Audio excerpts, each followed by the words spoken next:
오늘 다음 세대 주일을 맞이해서 여러분 심령과 여러분의 가정에 예수님이 함께하는 모습이 나타나기를 원하며, 또한 다음 세대들도 예수님과 함께하는 세대들이 되기를 원합니다. 오늘은 에베소서 6장 1절 말씀에서 4절까지 복 잘되고 장수하리라 라는 말씀 제목을 가지고 말씀을 나누도록 하겠습니다. 현대사회는 참 복잡다단한 세상이 도래했습니다. 옛날에 제가 자랐던 시대와 지금 세대는 너무나도 판이하게 다른 모습을 보게 됩니다. 세계인들이 우리나라를 생각할 때 6.25의 참상을 기억하면서 그 나라가 얼마나 발전됐을까, 아직도 후진국일 거야 라고 생각하는 사람들이 대다수라고 합니다. 어쩌다 한국이 괜찮은 나라라고 해서 6.25 참전용사들이 한번 와보고 놀란다는 이야기를 뉴스를 통해서 접하게 됩니다. 참 불과 6.25 겪은 지 70년이 지났는데 엄청난 발전으로 발전한 이 나라의 민족을 보면서 저희 세대는 참 이 세대가 따라가기가 엄청나게 버겁습니다. 자녀들은 뭐 그렇지 않죠. 마음껏 누리니까. 이런 세대에서 참 안타까운 것은 자녀들의 신앙이 점차적으로 무뎌져 간다는 것이죠. 신앙이 꼭 필요한가? 믿음이 꼭 필요한가? 돈만 있으면 되는데. 그런데 요즘 부모들은 돈을 잘 안 주시잖아요. 왜 안 주십니까? 부모들도 예전에는 일찍 가셨는데, 제가 우리 지난 주간에 우리 총회에서 은퇴 목사님들 모임을 가졌는데 약 한 1,000명 이상이 모이셨어요. 엄청나게 많이 모이셨더라고요. 그래서 예배 후에 2부로 건강 강좌를 해나가는데 아주 한 20분 하는데도 아주 유익합니다. 그 중에 간단한 걸 소개한다라고 하면, 사람의 생명이 원시인들은 28세까지 살았다고 합니다.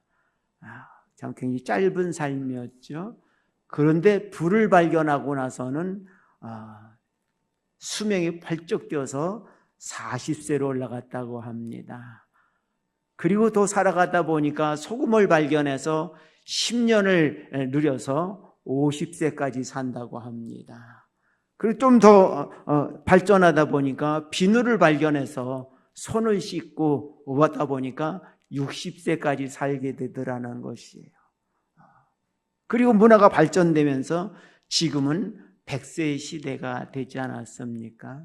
이렇게 발전되면서 인간의 수명이 늘어나는데, 인간의 수명이 늘어나는 건 좋은데 문화가 발전됨을 통하여서 다음 세대들을 따라잡기가 힘든다는 것이 현실이라는 것이죠.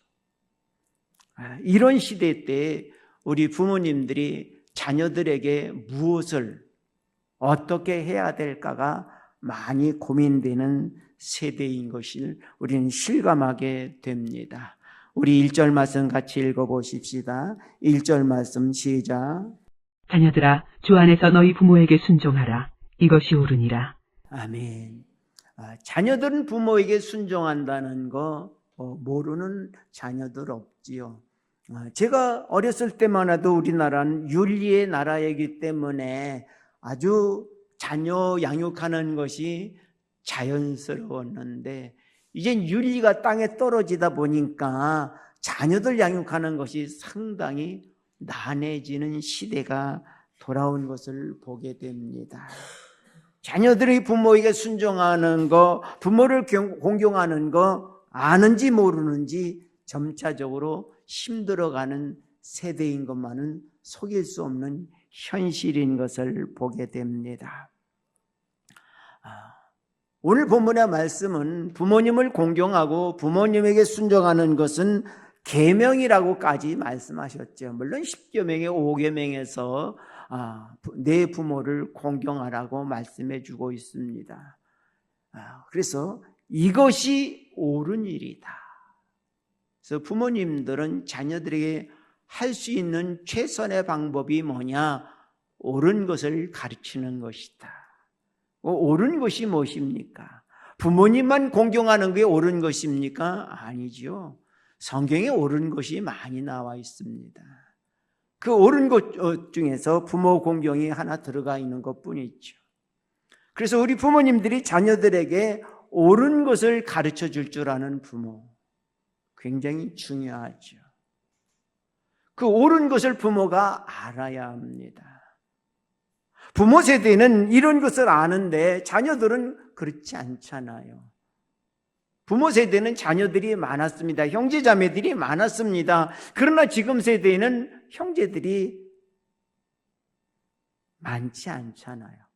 많이 나야 셋, 그렇지 않으면 하나, 좀 나으면 둘. 그래서 둘 나면 애국자라고 그러잖아요. 요즘은 한 명만 낳아도 애국자라고 그래요. 아기 낳는 것을 굉장히 부담스러워하는 세대죠. 또한 부모의 모습들을 봐도 지금 이 시대에 자녀를 키운다는 거, 양육한다는 거 결코 쉬운 일은 아닙니다. 우리 시대는 먹을 것만 주고 그냥 공부만 시켜주면 땡큐였는데 요즘은 그거 가지고 안 되죠. 굉장히 힘든 세대로 살아가고 있는 것을 봅니다. 그래서 부모 세대가 옳은 것을 가르쳐주면 자녀들이 잘 되고 장수한다라고 성경은 약속하고 있습니다. 그러므로 우리 부모님들이 자녀들에게 할 수 있는 것 중에서 제일 먼저 해야 되는 것이 무엇이냐? 말씀을 자녀들에게 가르쳐주는 것이다. 유대인들은 모세오경, 창세기, 출애굽기, 레위기, 민수기, 신명기까지 12살 되기까지 다 암송한다라고 그러죠. 말씀으로 양육해 나가라는 것이죠. 오늘도 주일학생이 성경을 일독했다고 그래서 상을 주었는데 참 잘하는 것이, 자녀들이 성경을 1년에 한 번씩 읽는다는 거 굉장히 유익한 것이에요. 그냥 아이들이 뜻도 모르고 읽어나갑니다. 1년에 한 번 정도만 읽는다 하더라도 그 아이가 12살이 된다라고 하면 12번만 읽는다고 가정합시다. 그 아이가 7살부터 난다 하더라도 어떻습니까? 17번은 읽잖아요. 그 정도만 읽는다 하더라도 아이들의 마음속에 심겨져 있는 것이 무엇입니까? 하나님의 말씀이 심겨져 있다는 것이죠. 깨달은 것도 있고 못 깨달은 것도 있고 앞으로 깨달을 것도 있다라는 것이죠. 그래서 그 아이들의 기준이 뭐가 됩니까? 성경의 말씀이 기준이 된다는 것이죠. 우리 자녀들의 기준이 뭡니까? 내가 기준이잖아요. 우리 믿음의 사람들의 기준이 누굽니까? 하나님이잖아요. 예수님이잖아요. 말씀을 가르친 것과 안 가르친 것의 차이가 너무 많다는 것이죠.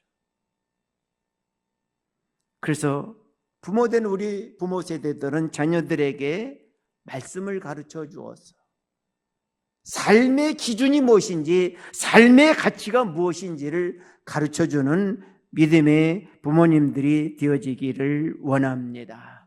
그러면 여러분의 자녀들은 잘 되고 장수한다는 것입니다. 그것은 무엇입니까? 잘 되고 장수하도록 하나님께서 도와주신다는 것이죠. 하나님의 말씀에 순종하는 백성들은 하나님께서 반드시 복을 주시고, 하나님의 말씀을 순종하지 아니하고 자기를 숭상해 나갈 때는 그들에게는 결국 하나님의 징계가 내려질 수밖에 없다라고 성경은 약속하고 있습니다. 그래서 부모 세대인 우리 모두는 자녀들에게 말씀을 가르쳐주는 믿음의 부모님들이 되어지기를 원합니다. 이 세대가 얼마나 정보 홍수 시대예요. 그래서 무엇이 옳고 무엇이 잘 되는지 모르잖아요. 그런데 말씀을 무장해 나가면 무엇이 옳고 무엇이 잘 되는지를 알게 된다는 것이죠. 그래서 자녀들로 하여금 이 복잡다단한 세대 속에서 믿음을 지켜나가고 가정을 지켜나가고 나라를 지켜나갈 수 있는 길잡이가 될 수 있는 것이 무엇이냐? 바로 하나님의 말씀으로 양육하는 길이라라고 바울사도는 에베소 교회에게, 아니 현대의 모든 성도들에게 말씀해주고 있는 것입니다.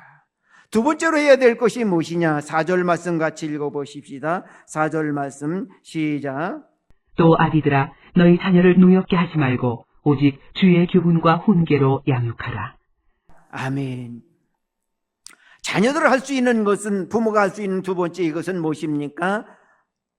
노엽게 하지 말고 교훈과 훈계로 양육한다는 것. 참 어려운 것이죠. 어떻게 자녀를 노엽게 하지 않을 수 있습니까? 믿음의 사람이요 기도의 사람이라고 하는 야곱도 자식이 많아서 그런지는 몰라도 편애를 했잖아요. 요셉만 사랑해서 채색 옷을 입히다 보니까 어떻습니까? 그 형제들이 야 저놈 하나 없어지면 우리가 그 사랑 나눠 갖겠다 해가지고 요셉을 애굽에 팔아버렸잖아요. 놀라운 사실은 애굽에 팔려간 요셉이 나중에 애굽의 총리 대신이 되어서 자기 형제들이 왔을 때 뭐라고 했습니까? 형님들, 나를 애굽에 판 것을 후회하지 마시오. 형님들이 판 것이 아니라 하나님이 나를 먼저 이곳에 보내주셔서 우리 가족을 구원하려 함입니다. 요셉이 왜 그런 형들에게 그런 말을 했을까요? 요셉에게는 아버지의 사랑만 받은 것이 아니라 아버지께서 늘 들려주신 말씀이 있었기 때문입니다. 그리고 아버지가 늘 기도하는 모습, 기도하는 것을 보고 자란 것이 누굽니까? 요셉입니다. 요셉의 형들은 들에 나가서 일만 했기 때문에 아버지가 그렇게 눈물로 기도하는 것을 볼 일이 거의 없었죠. 근데 요셉은 어떻습니까? 아버지가 늘 함께 있으니까 아버지의 그 기도하는 모습을 보았다는 것이죠. 여러분이 쇼가 아니라 한다 할지라도 자녀들에게 기도하는 모습 보여주는 거 참 잘하는 것입니다. 부모가 자녀들이 할 수 있는 유일한 길이 무엇입니까? 말로 안 듣습니다. 자녀를 위해서 눈물의 기도가 필요한 것입니다. 자녀들은 부모의 눈물의 기도를 먹고 살아갑니다. 여러분들이 자녀를 위해서 눈물을 흘리고 쏟으면서 기도한 거 자녀들이 다 받아먹습니다. 그래서 눈물로 기도하는 거예요. 돈은 쓰면 그냥 지나갑니다. 없어집니다. 그러나 기도는 소멸되지 않습니다. 자녀가 이 세상에 떠나는 그날까지 그 기도는 유효하다는 것이에요. 그래서 자녀들이 할 수 있는 유일한, 유산을 남겨줄 수 있는 유일한 길이 무엇이냐? 기도하는 것이죠.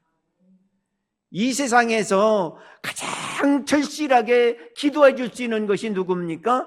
부모입니다. 부모가 자녀를 위해서 정말 절실하게 안타깝게 기도해요. 잘 돼도 기도하고 못 돼도 기도하는 것이 부모입니다.